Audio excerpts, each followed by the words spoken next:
When we talk about Jesus being the fulfillment of the Old Testament, we're usually talking about a very sort of linear concept. That is, we're talking about a clear prophecy that says, the Messiah will do this, and then we see Jesus do what was promised. And so, for example, in Zechariah 9:9, it makes the promise to the daughters of Jerusalem that the king would come in justice, bringing salvation, riding on a donkey. And so when Jesus triumphantly enters Jerusalem riding on a donkey, we can point to that and say, well, there, Jesus fulfilled the Old Testament. But that's not the only way we see Jesus fulfilling the Old Testament. And this is where biblical theology, right, seeing that grand story of Scripture, that single grand story of Scripture, is very helpful. The writers of the Gospels, especially Matthew, all of them to some extent, but especially Matthew, often picture Jesus as fulfilling the Old Testament without it being a specific promise or prophecy found there. So let me give you an example of what I mean. As you recall, when the wise men visited Jerusalem, right, seeking that newborn king, the wicked man who would be king, Herod the Great, was quite disturbed with the news and attempted to have that new child murdered. Now, all Herod knew was the boy was born in Bethlehem, and so here's what Matthew's gospel tells us. It'll be a bit of a long reading for a video like this, but stick with me. Matthew 2, starting at verse 8. He sent them to Bethlehem and said, "Go and search diligently for the young child, and when you have found him, bring me word again that I may come and worship him also." And when they heard the king, they departed, and lo, the star which they saw in the east went before them till it came and stood over where the young child was. And when they saw the star, they rejoiced with exceeding great joy. And when they were come into the house, they saw the young child with Mary his mother, and fell down and worshipped him. And when they had opened their treasures, they presented unto him gifts, gold and frankincense and myrrh.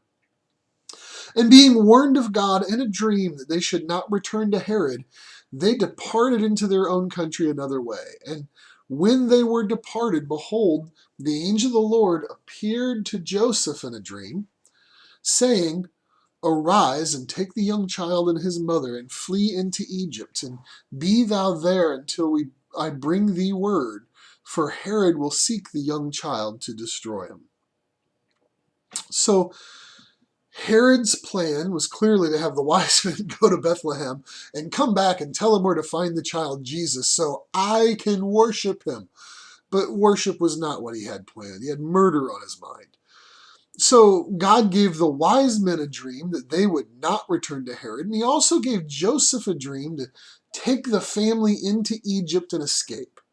Now, Matthew's told us this story, and then as it sort of continues to unfold, he wants to connect some dots for us. You ready? Back to the story at verse 14. When he arose, he took the young child and his mother by night and departed into Egypt, and was there until the death of Herod, that it might be fulfilled which was spoken of the Lord by the prophet, saying, "Out of Egypt have I called my son." Then Herod, when he saw that he was mocked of the wise men, was exceeding wroth, and sent forth and slew all the children that were in Bethlehem, and in all the coasts thereof, from 2 years old and under, according to the time which he had diligently inquired of the wise men. Then was fulfilled that which was spoken by Jeremiah the prophet, saying, "In Ramah there was a voice heard, lamentation and weeping and great mourning, Rachel weeping for her children, and would not be comforted, because they are not." That's just a terrible scene. What a horrific world Jesus was born into. The family just barely has time to escape to Egypt, while the unsuspecting families in Jerusalem have babies ripped from their arms and murdered by Herod's soldiers. But within that scene, Matthew connects some dots to the Old Testament for us. And it's not that kind of nice, simple, linear fulfillment of prophecy, but he says it's fulfillment nonetheless. Did you catch them? The first one's in verse 15. The family of Jesus escaped to Egypt, and it set up a fulfillment of the Lord's words, "Out of Egypt have I called my son." Now, let's look to the Old Testament and see what it is Matthew is quoting. He assumes we'll be able to find it. He tells us it was a prophet, but he doesn't tell us which one. And sure enough, we see the reference in the prophet Hosea. Hosea 11, verse 1. "I loved him and called my son out of Egypt." It would just be so easy if that was all it said. But actually, let's get a little more context. Hosea 11, we'll start at the beginning of the verse and go through verse 3. "When Israel was a child, then I loved him and called my son out of Egypt. As they called them, so they went from them. They sacrificed unto Balaam and burned incense unto graven images. I taught Ephraim also to go, taking them by their arms, but they knew not that I healed them."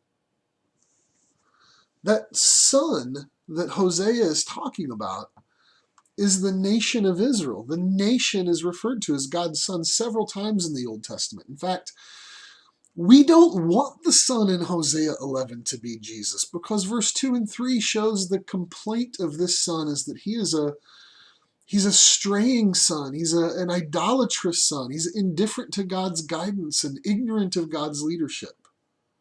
Hosea is not talking about a good son at all. God is saying there in Hosea, "I loved my son Israel. I brought him out of Egypt, but he failed. Israel went astray. My son Israel rejected my commands and fell into temptation. Didn't trust I would provide, went and worshipped other gods." Now, there's not really even a promise or a prophecy in that verse. So why would Matthew say, see Hosea 11:1? Jesus fulfilled that. Well, it seems the answer is he's drawing a parallel between the life of God's son Jesus and the history of God's people Israel. God saved Israel from certain death of that famine by moving them and protecting them in Egypt. And then he brought them out of Egypt to serve him, right? That's what he said. I loved Israel. Out of Egypt I've called my son. But they failed. Now, hit pause on that for just a second. Not literally pause on the video, just pause on that thought. And let's look at the other passage that Matthew's making an allusion to. When Herod murdered those infants in Bethlehem, Matthew said this, "Then was fulfilled that which was spoken by Jeremiah the prophet, saying, In Ramah was there a voice heard, lamentation and weeping and great mourning, Rachel weeping for her children, and would not be comforted, because they are not." So this time, Matthew gives us the prophet to narrow down the quote that he's giving. It's Jeremiah, specifically the time Jeremiah is recording a lament about the nation being judged for their sin and captives being carried away to Babylon, children being taken from their mother and carried away. And so he pictures in this lament Rachel symbolically as the mother of all Israel's children, weeping that they've been taken away. Here's Jeremiah's quote from Jeremiah 31, verses 15 through 17. "Thus saith the Lord, a voice was heard in Ramah, lamentation and bitter weeping, Rachel weeping for her children, refused to be comforted for her children, because they were not." Now that's some tear-jerking words if there ever were any. But then it says, "Thus saith the Lord, refrain thy voice from weeping, and thine eyes from tears, for thy work shall be rewarded, saith the Lord, and they shall come again from the land of the enemy. And there is hope in thine end, saith the Lord, that thy children shall come again to their own border." So Rachel is weeping, but verse 17 says there's hope in the end. God's not finished with this story.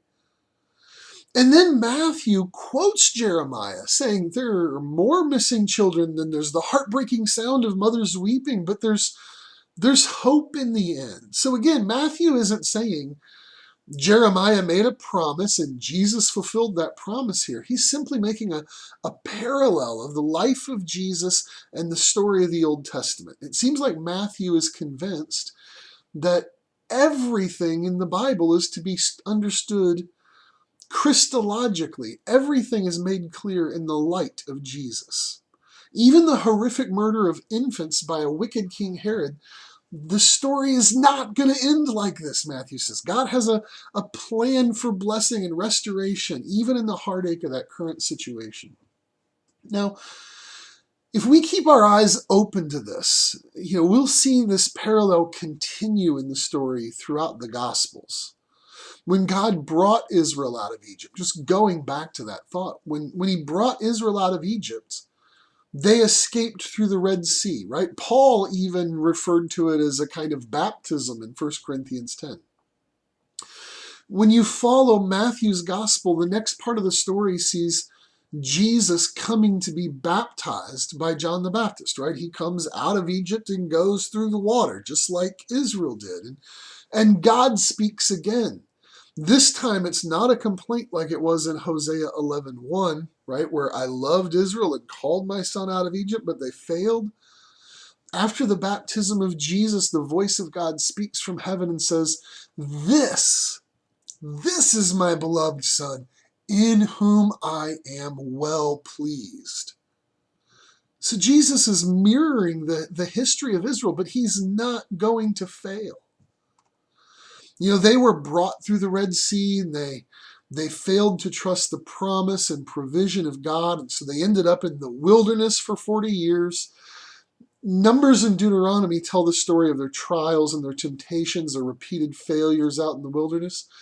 Well, Matthew, as you continue the gospel, in Matthew 4, it shows Jesus after his baptism being led by the Spirit into the wilderness for 40 days, not 40 years, but it was 40 days in the wilderness, during which he's tempted by Satan and overcomes each type of temptation that Israel had faced and failed.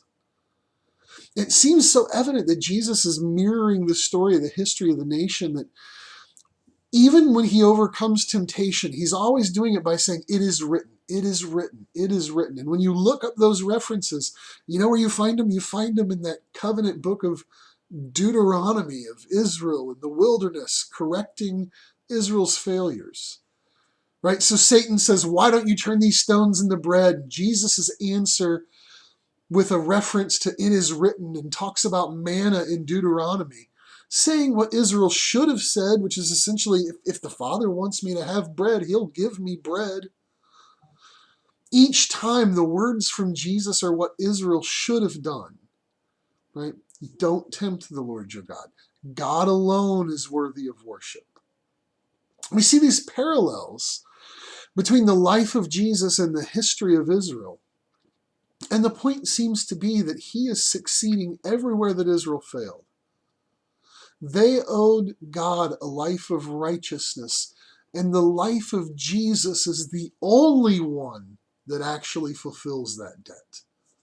In practical terms, this should make us just thrilled when we read the gospel story, but more importantly, I would hope it would help us to love Jesus more.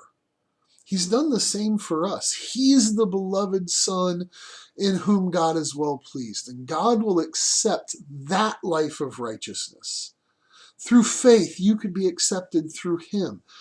Sometimes we come to the Gospels and we think of it only as, well, Jesus died for us and rose again for us. And while that's true, don't miss that he didn't just die under the burden of sin in our place.